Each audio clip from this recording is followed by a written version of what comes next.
Attenzione, Facebook diventerà a pagamento! Se non mandi questo messaggio a 20 persone, il tuo account verrà cancellato!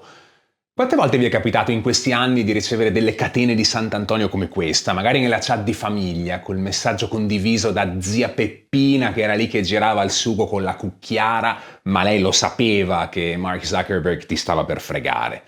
E allora il panico generale, tutti che hanno paura di perdere le foto dei nipoti, e tu che spieghi, ma no zia, non preoccuparti, è una bufala. E perché eravamo sicuri che fosse una bufala, che non potesse mai succedere? Perché eravamo abituati al mito dell'internet gratuito.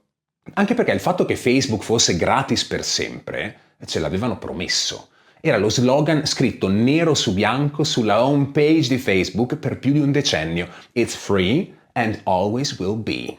Più di così. Era un patto esplicito tra utente e piattaforma, e patti chiari e amicizia lunga, visto che su Facebook di amicizie si tratta. Poi, nell'agosto del 2019, magicamente quella frase scompare e viene rimpiazzata da un altro slogan. It's quick and easy. È veloce e semplice, quindi niente più gratis per sempre, ma solo iscriviti che tanto è comodo. Il cambiamento è rivelatore. Lì dovevamo iniziare a capire, ad avere il dubbio. Stavano preparando il campo. E adesso, dopo anni di cospirazioni su WhatsApp, di meme e di scherzi, salta fuori che aveva ragione zia Peppina. La notizia arriva davvero. Dal 2026 Meta, che è il nome del gruppo che possiede Facebook, Instagram e WhatsApp e tante altre cose, ha appena annunciato che inizierà a testare abbonamenti a pagamento per le sue app più famose. E stavolta non è una bufala, è proprio una notizia ufficiale. E allora, come funzioneranno questi abbonamenti? Quanto costeranno? Cosa succederà se paghi e soprattutto se non paghi? Ma andando ancora più in profondità, come cambia il nostro modo di vivere se i social che abbiamo sempre considerato gratuiti diventano almeno in parte a pagamento? E perché dobbiamo considerare qualcosa che prima sembrava impossibile, ora una realtà? Oggi parliamo di come l'era dell'internet gratis potrebbe essere finita. Anche se a guardarci bene, forse non è mai iniziata. Sono Antonio Ghezzi e questo è Spaventevole.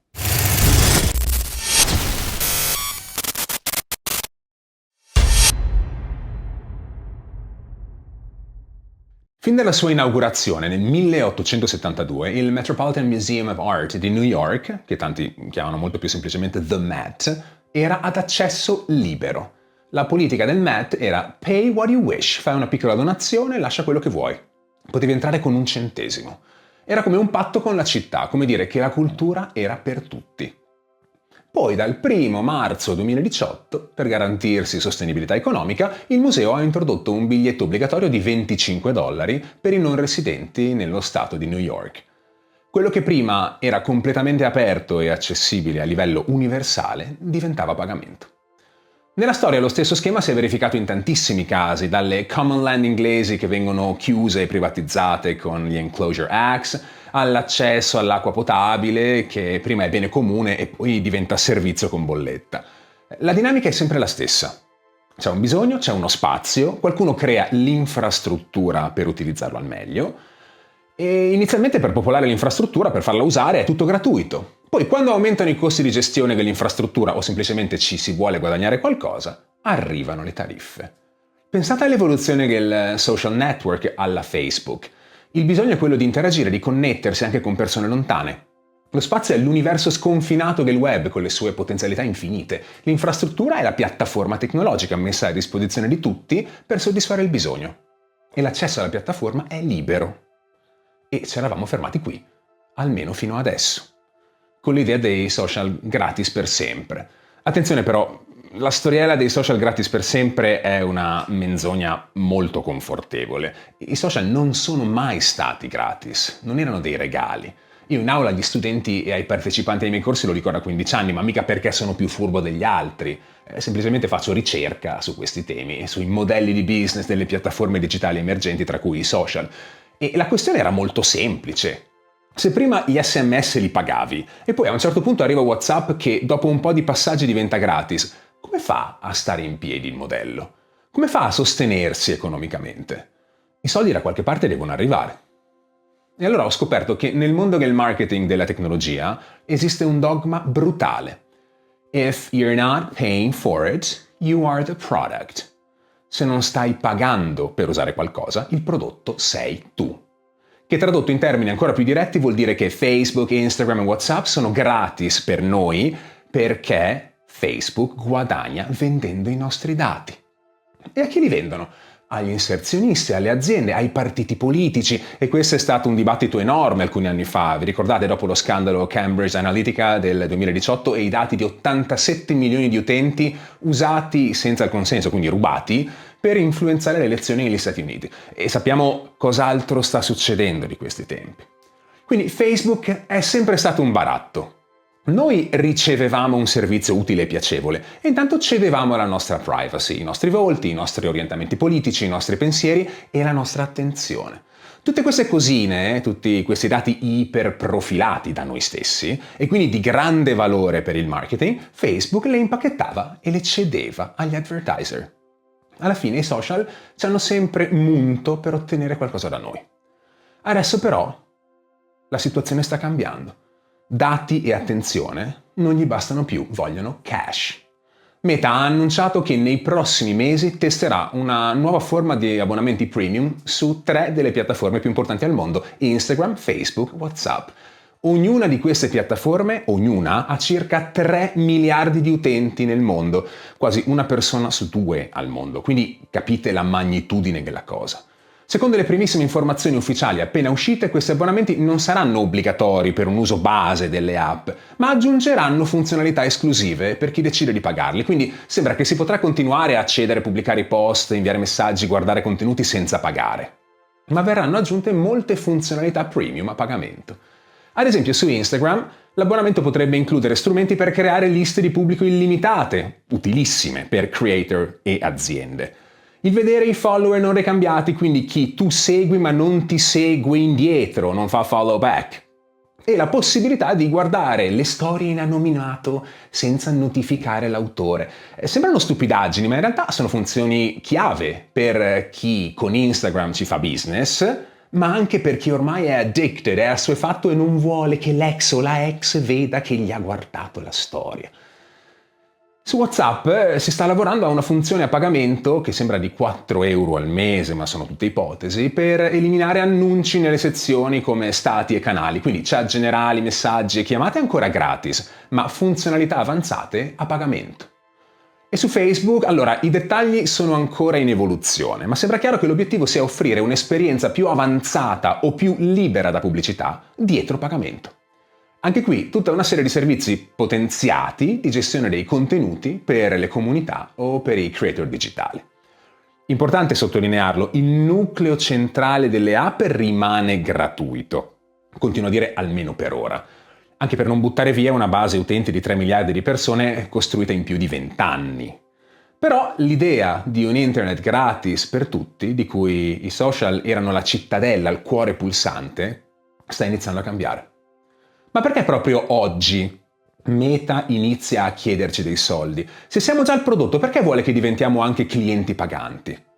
La risposta è spaventevole, perché il modello che l'utente prodotto sta crollando. Negli ultimi anni, soprattutto in Europa, la pressione sui dati e sulla privacy è aumentata drasticamente. Pensate al GDPR. Le autorità hanno iniziato a guardare con attenzione come le piattaforme monetizzano le informazioni personali, come guadagnano da noi. In passato Meta era già stato avvertito dalle autorità europee che il suo modello Pay or Consent, dove o accetti che i tuoi dati vengano usati per pubblicità oppure paghi, poteva essere considerato ingannevole o non conforme alla legge. Questo costringe Meta a ripensare come monetizzare senza infrangere le normative. Poi ci sono le novità sul tema privacy introdotte dai concorrenti, che non è che stanno lì fermi a guardare. Se vedono che inizia a nascere un bisogno di protezione dei dati, cercano di rispondere. Tanto per fare un nome poco noto, Apple, sui suoi dispositivi, ha introdotto l'App Tracking Transparency, in pratica delle restrizioni secondo cui le app installate sui dispositivi devono richiedere il consenso per tracciare le attività dell'utente. E i dispositivi Apple attivi nel mondo sono 1,65 miliardi, che vuol dire avere limitazioni nel raccogliere dati su una popolazione enorme. E poi ci sono gli investimenti. Con la corsa all'intelligenza artificiale e i costi per sviluppare e mantenere le piattaforme, il semplice modello advertising based potrebbe non essere sufficiente. I ricavi sono enormi, ma non infiniti. E i costi aumentano sempre di più. Meta sta investendo miliardi in infrastrutture e strumenti di intelligenza artificiale. Ha appena acquisito per 2 miliardi di dollari Manus, un agente di intelligenza artificiale che verrà integrato nei prodotti come Facebook e Instagram, fornendo capacità avanzate agli utenti, e ha sviluppato Vibes, uno strumento per realizzare video brevi con l'AI che ha incorporato in Meta AI. Se i costi di sviluppo non possono più essere coperti solo con pubblicità, allora si cerca un'altra fonte di entrate, come gli abbonamenti. E attenzione, non è solo Meta. TikTok sta sperimentando Creator Paywall e strumenti premium. X, che prima era Twitter, ha introdotto piani blu e premium. YouTube spinge fortissimo su YouTube Premium. Siamo davanti a un trend sistematico e sistemico. L'economia dell'attenzione non regge più senza subscription. Quindi il buon Mark ha cambiato strategia. Non gli basta più vendere i tuoi dati, adesso vuole venderti da una parte il diritto di proteggere i tuoi dati e di evitare pubblicità, dall'altra la possibilità di comunicare e rimanere connesso in modo più efficace. È un paradosso perfetto. Meta sta creando un problema, la pubblicità invasiva e lo spionaggio, per poi venderti la soluzione, cioè l'abbonamento premium. Ma c'è di più. Il test sugli abbonamenti di WhatsApp è il vero salto nel buio. WhatsApp non è più un passatempo, è un'infrastruttura chiave, un servizio universale. È come l'acqua o l'elettricità. Se Meta decide per avere certe funzioni che tu debba pagare, e magari queste funzioni sono anche funzioni essenziali, oppure decide che per evitare il rumore pubblicitario devi a tua volta pagare, sta mettendo una tassa sulla nostra capacità di rimanere connessi con il mondo. E qui entriamo nel territorio della pura tecnofobia. Quello che stiamo vedendo è la nascita del feudalesimo digitale. Immaginate il futuro prossimo. Abbiamo una società sempre più globale, ma ancora divisa in classi, non in base a dove vivi, ma a quanto paghi di abbonamento social. Da una parte i cittadini premium, che hanno profili verificati, zero pubblicità, dati protetti, forse, priorità nell'algoritmo, servizi e funzionalità pompate a cannone. Dall'altra ci sono i sudditi del free, bombardate di ads, tracciati ferocemente, relegati in un angolino del web dove la verità è difficile da distinguere dalla manipolazione. Quindi vassalli, valvassori e valvassini di questi sovrani digitali che sono le big tech. Se non paghi non solo sei il prodotto, perché comunque i tuoi dati continuano a venderli, ma sei un prodotto di serie B. Anche nei social internet diventa a due velocità. E qui la paura non è solo dover sborsare 10 o 15 euro al mese, che comunque dà fastidio. La paura è la perdita definitiva dell'autonomia. Ci hanno reso dipendenti da questi strumenti. Provate a cancellarvi da WhatsApp oggi. Perdete il contatto non solo col gruppo fantacalcio, ma con la scuola dei figli, coi colleghi di lavoro, coi genitori anziani. E uno può dire, ma magari, che liberazione, però poi ti voglio vedere a comunicare col telegrafo in codice Morse, mentre tutti hanno WhatsApp. Ci hanno attirato con la promessa del gratis per sempre, hanno distrutto ogni nostra abitudine all'alternativa analogica e ora che siamo intrappolati nella rete iniziano a chiedere riscatto. È un sequestro di persona digitale su scala globale. Certo, siamo stati scemi noi, si può dire che dovevamo aspettarcelo, che è così dappertutto, che appena si può differenziare l'offerta dando qualcosina in più a chi paga di più, lo si fa. Alla fine ce la siamo anche cercata mentre caricavamo qualsiasi cosa su profili che erano nostri, ma che noi non possedevamo. Ormai il meccanismo di lock-in a questo punto è talmente forte e la FOMO, la fear of missing out, talmente intensa che non c'è via d'uscita. Quando ti accorgi che qualcosa che pensavi fosse gratuito per sempre può diventare a pagamento, ecco che subentra un'altra forma di paura digitale, la paura di dover pagare per stare nel mondo digitale che abbiamo già costruito in decenni, in cui siamo profondamente immersi, che abitiamo. Pagare per qualcosa che senti a tutti gli effetti tuo, ma tuo non è mai stato. E questo ci sembra il più grande tradimento di tutti. Per questo il mio fregatometro per il feudalesimo digitale e un internet a due velocità anche sui social è un 5 su 10. Meta sta rafforzando un cambiamento culturale profondo della natura del digitale che difficilmente si arresterà. Quindi cosa faremo quando apparirà quel pop-up? Quando Instagram ci chiederà paghi o vuoi diventare suddito di seconda classe? Probabilmente chi può pagherà. Quel pop-up ci ricorderà con l'eleganza asettica di un messaggio automatico di una cosa che ci eravamo dimenticati. Siamo diventati abitanti di un ecosistema, ma ecosistema privato.